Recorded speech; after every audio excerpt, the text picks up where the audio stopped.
नमस्कार दोस्तों, श्रेष्ठ शिक्षा न्यूज में आपका हार्दिक स्वागत है।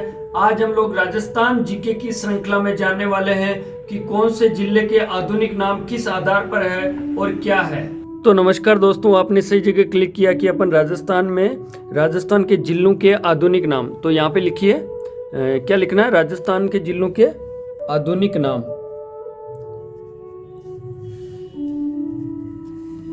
राजस्थान के जिलों के आधुनिक नाम। दोस्तों, ये जो श्रेष्ठ शिक्षा न्यूज चैनल पर जो वीडियो प्रसारित होते हैं, ये एक गुरुकुल पद्धति है, पैटर्न पद्धति है, जिससे आपको सिखाया जाता है कि आपके सामने लंबा चौड़ा व्याख्यान कर दिया जाए और फिर आपके कुछ समझ में नहीं आए, नहीं, सीधा सीधा है कि राजस्थान के जिलों के आधुनिक नाम। अब किस जिले के आधुनिक नाम क्या है, किस आधार पर है, तो हम सबसे पहले बात करते हैं भीलवाड़ा की। जी हाँ दोस्तों, भीलवाड़ा को कहते हैं जू ऑफ मिनरल। ठीक है, तो यहाँ पे जू ऑफ मिनरल लिखो भीलवाड़ा में, जिसको हिंदी में कहेंगे खनिजों का अजायब घर या चिड़ियाघर। ठीक है, जू ऑफ मिनरल, खनिजों का चिड़ियाघर या अजायब घर आपको TCM में भरना है। उसके बाद बात करते हैं दोस्तों पहाड़ों की नगरी। तो डूंगरपुर, किसको कहेंगे पहाड़ों की नगरी? डूंगरपुर। किसको कहेंगे? हाँ, डूंगरपुर को कहेंगे पहाड़ों की नगरी। आप बांसवाड़ा में भर रहे हो, गलत भर रहे हो। डूंगरपुर ये वाला है, यहाँ पे भरना है ना। डूंगरपुर पहाड़ों की नगरी, इस तरीके से। फिर बात करते हैं छप्पन के मैदान की। जी हाँ दोस्तों, छप्पन का मैदान 2 जिलों में है, प्रतापगढ़ और बांसवाड़ा। तो यहाँ पे अपने को प्रतापगढ़ और बांसवाड़ा में लिखना है छप्पन का मैदान। ठीक है दोस्तों, अब आगे बढ़ते हैं। जैसे उदयपुर, तो ये रहा उदयपुर, जिसकी आकृति आपके ऑस्ट्रेलिया की तरह है, आपने पढ़ा था। तो इसको जिंक नगरी कहते हैं, यानी जस्ता। जिंक नगरी, जस्ता। यहाँ पे चांदी भी निकलती है। ठीक है, और उसके अलावा झालावाड़ में दोस्तों पहले आपने जाना था, इसमें नागपुर कहते हैं महाराष्ट्र को, और ये हाड़ौती का जिला है और ये कोटा संभाग में आता है। तो अब इसको कहेंगे राजस्थान का चेरापूंजी। क्यों कहेंगे? क्योंकि भारत में सबसे ज़्यादा अधिक वर्षा चेरापूंजी में होती है, तो राजस्थान में सबसे अधिक वर्षा झालावाड़ में होती है, तो इसलिए राजस्थान का चेरापूंजी झालावाड़ में भरेंगे, झालावाड़ को कहेंगे। उसके बाद बात करते हैं बूंदी की। जी हाँ दोस्तों, कोटा बूंदी, जो गानों में सुना होगा राजस्थानी लोकगीतों में।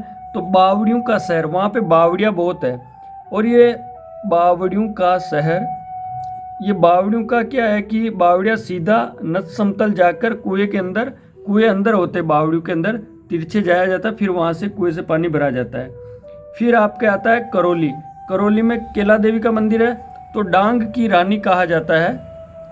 हाँ, तो डांग की रानी करौली में लिखना आपको, डांग की रानी केला देवी। इस तरीके से दोस्तों ये जो करौली है ये भरतपुर संभाग में आता है, और भरतपुर किसकी तरह है? गिलेरी नुमा, यानी गिलेरी की तरह है। तो ये जो आपको दिख रहा है ये भरतपुर, ये गिलेरी की, और ये करौली है। उसके बाद आगे बढ़ते हैं रत्न नगरी। जी हाँ दोस्तों, सुराई की तरह जो जिला है जयपुर, जयपुर में रत्न नगरी। आपने कल्याण ज्वेलर्स और बड़े बड़े ज्वेलर्स का नाम सुना होगा, जिसका फिल्म अभिनेता अमिताभ बच्चन भी विज्ञापन करते रहते हैं। तो यहाँ पे क्या कि अलग अलग जैसे रत्न नगरी यानी हीरा पन्ना इस तरीके के मार्केट है, तो वहाँ पे यहाँ लिखा जाता है रत्न नगरी, इसका आधुनिक नाम है, अपन ये सीख रहे हैं। फिर बात करते हैं आपके हनुमानगढ़ की। हनुमानगढ़ क्या शोभा सेठ की तरह दिखने वाला जिला है, शोभा सेठ की तरह दिख रहा है। कौन सा है हनुमानगढ़? ये वाला। तो हनुमानगढ़ को क्या फलों की टोकरी कहेंगे, फलों की टोकरी कहेंगे। और पहले आपने पढ़ा था श्री गंगानगर को क्या कहेंगे? बागानों की भूमि। ठीक है, श्री गंगानगर जो इसका पड़ोसी जिला है ये कहेंगे बागानों की भूमि। तो जब बाग पास में है तो फल बेचने कहाँ जाएंगे? हनुमानगढ़ में। तो यहाँ पे हनुमानगढ़ फलों की टोकरी हो गया, और बागानों की भूमि श्री गंगानगर। फिर बात करते हैं सूर्य नगरी की, सन सिटी जिसको बोलते हैं, वो है आपका जोधपुर। जहाँ दोस्तों सूर्य नगरी या सन सिटी आप किसको कहेंगे? जोधपुर को।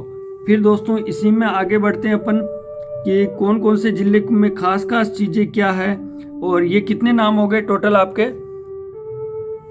हम देखते हैं इस पे 11 नाम हो गए। तो इनका TCM किया जाता है, इनको किस तरीके से याद किया जाता है, तो आप अपन वापस से इनका रिमेंबर कर लेते हैं। विद्यार्थी से पूछते जाते हैं कि डूंगरपुर को क्या कहेंगे? पहाड़ों की नगरी। और ये जो 2 जिले हैं कौन कौन से? प्रतापगढ़ और बांसवाड़ा। इनको क्या कहेंगे? छप्पन का मैदान है। नदियों के कारण 56 गांव के चारों तरफ पानी होता है, तो ये टापू की तरह है ना, तो ये जो मैदान है वहाँ पे 56 का मैदान है। इसके अलावा आप जिंक नगरी कहाँ पे है? जिंक नगरी है उदयपुर के अंदर, उसको जिंक नगरी कहेंगे। सन सिटी किसको कहा जाता है? जोधपुर को कहा जाता है। इसके अलावा बागानों की भूमि श्री गंगानगर।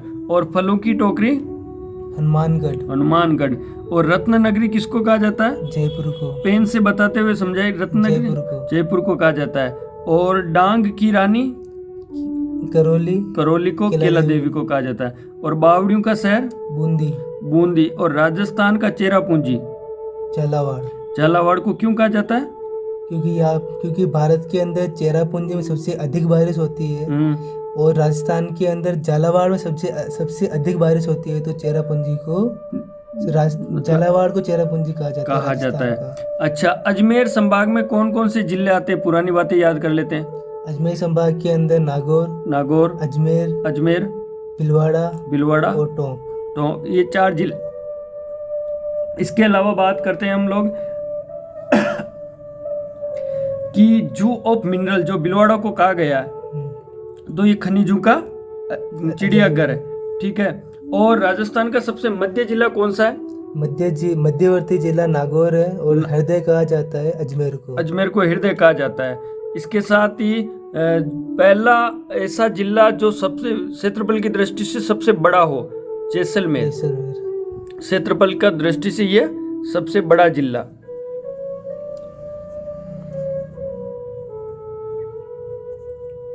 क्योंकि इसका विस्तार सबसे बड़ा है क्षेत्रफल की दृष्टि से। और एक सामान्य जानकारी भी याद कर लेते हैं कि सबसे पहले सूर्योदय कहाँ पे होता है?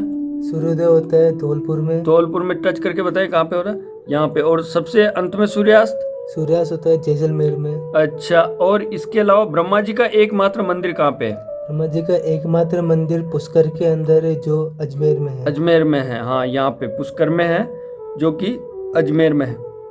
तो दोस्तों, आपको क्या करना है, जिस प्रकार ये स्टूडेंट द्वारा ये लिखा जा रहा है, अब आपको क्या करना है, इसका TCM किया जाता है, ठीक है। इसके पीछे जो आप हमारी ये जो मैं पुराण भी ले सकते हैं और ये हमारे ऑनलाइन भी ले सकते हो। तो ये मैं पुराण से क्या आपका लगातार अभ्यास होता है, तो आपके माइंडली आपका ये काम होता है। जैसे बागानों की भूमि ऊपर भरा तो ऊपर याद रहता है, 56 का मैदान नीचे भरा तो नीचे याद रहता है, डांग की रानी राइट साइड में तो राइट साइड में याद रहता है। इस तरीके से आपका जो माइंड कार्य करता है ना, जब कभी भी पूछा जाएगा आपसे, तो एग्जाम में भी पूछा जाता है, तो आपको जल्दी से जल्दी उसमें उत्तर आता है। आपसे अनुरोध है कि हमारे चैनल को सब्सक्राइब करें, इस वीडियो को अधिक से अधिक शेयर करें। धन्यवाद।